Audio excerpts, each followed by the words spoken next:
Bonjour et bienvenue à tous. Vous êtes bel et bien sur votre chaîne d'information préférée, Actualité africaine. L'information nous place au sommet du monde et nous avons pour préoccupation majeure de vous informer non seulement sur l'actualité à l'échelle continentale, mais aussi mondiale. Alors, si vous êtes nouveau sur la chaîne, pensez à vous abonner.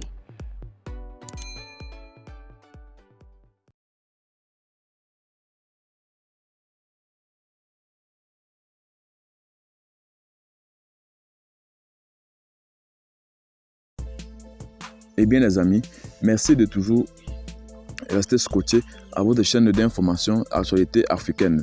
Cette chaîne-là qui s'est donnée pour principale mission de vous informer à l'échelle mondiale, internationale, voire continentale. Aujourd'hui encore, le Mali est en proie d'insurrection. Le Mali qui est ce territoire qui est en proie de balkanisation. Le Mali qui est ce territoire ou ce peuple qui est en proie de djihadisme. Nombreuses sont ces attaques qui ont concouru à faire chuter le Mali, mais grâce à l'apport des forces armées maliennes connues sous l'acronyme FAMA et le président de la transition, le colonel Assimi Goïta, ils se sont donnés pour principal intérêt et objectif de bannir, d'éradiquer à tout jamais ces terroristes qui sèment panique, trouble, délinquance, mélancolie dans les cœurs des populations maliennes. Ce matin encore, faisons un tour du côté de ce Mali pour déguster la quintessence de l'information selon laquelle 100 terroristes auraient été neutralisés par l'armée malienne. En réalité, selon les forces armées maliennes dans le centre de opération Maliko du 22 au 27 août 2022, les opérations ont concerné le secteur 4, zone de Dunza et Boni. Cette opération a permis aux FAMA de neutraliser 17 terroristes auteurs de guettes, de pose d'engins explosifs, improvisés et d'attaques contre les FAMA et les populations. Une importante quantité de munitions a été également récupérée. Du 22 au 28 août 2022, dans le secteur 3 de l'opération Maliko, région de Touboutou, les FAMA, dans le cadre des patrouilles de sécurisation à Akaran, Goudam et Nianfouké, ont interpellé 10 présumés terroristes dans les secteurs de Tonka, Goundam, Tindima et remis à la gendarmerie pour enquête. 2 autres terroristes en plus ont été appréhendés le 29 août 2022 suite aux renseignements d'opportunité dans la localité de Toula, Boni. Du matériel a aussi été récupéré, dont 2 AK-47 et un téléphone portable, a précisé le communiqué.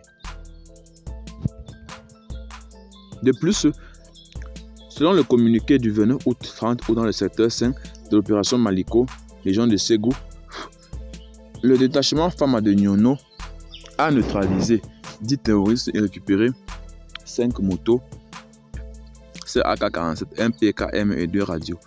Aussi, le 4 septembre 2022, des patrouilles dans le secteur de Niaourou et Noura Plateau, dans le secteur de Soufourou, ont neutralisé 2 terroristes, récupéré un PKM et un AK-47 et interpellé plusieurs suspects, y compris des redoutables terroristes recherchés. Le 5 septembre, des patrouilles ont également permis d'arrêter 8 suspects en possession d'armes de guerre et de sacs d'engrais. Les interpellés ont été remis à la gendarmerie. En ce qui concerne le théâtre de l'opération Maliko, le 29 août dernier, des derniers violents combats entre FAMA et groupes armés terroristes ont causé la mort de 2 FAMA et 8 blessés. Côté ennemi, 44 individus armés ont été neutralisés et leurs corps abandonnés sur place. Plusieurs motos brûlées. Dans la région de Ngao, également, 14 AK-47 et 2 PKM et 1 RPG-7 ont été récupérés et des motos détruites. Le 30 août 2022, à en croire les FAMA, 9 présumés complices ont été interceptés en possession de produits destinés aux terroristes dans la région de Gao et ont été mis à disposition de la gendarmerie En zone sud, c'est une cinquantaine de terroristes qui a été neutralisé dans les 2 points de regroupement terroriste, précise le communiqué. C'est donc ainsi que nous mettons fin à cette minute de l'information. Abonnez-vous à la chaîne si vous n'êtes pas encore. Partagez la vidéo si vous l'avez trouvée intéressante et abonnez-vous pour ne rater aucune de nos prochaines vidéos. Déjà que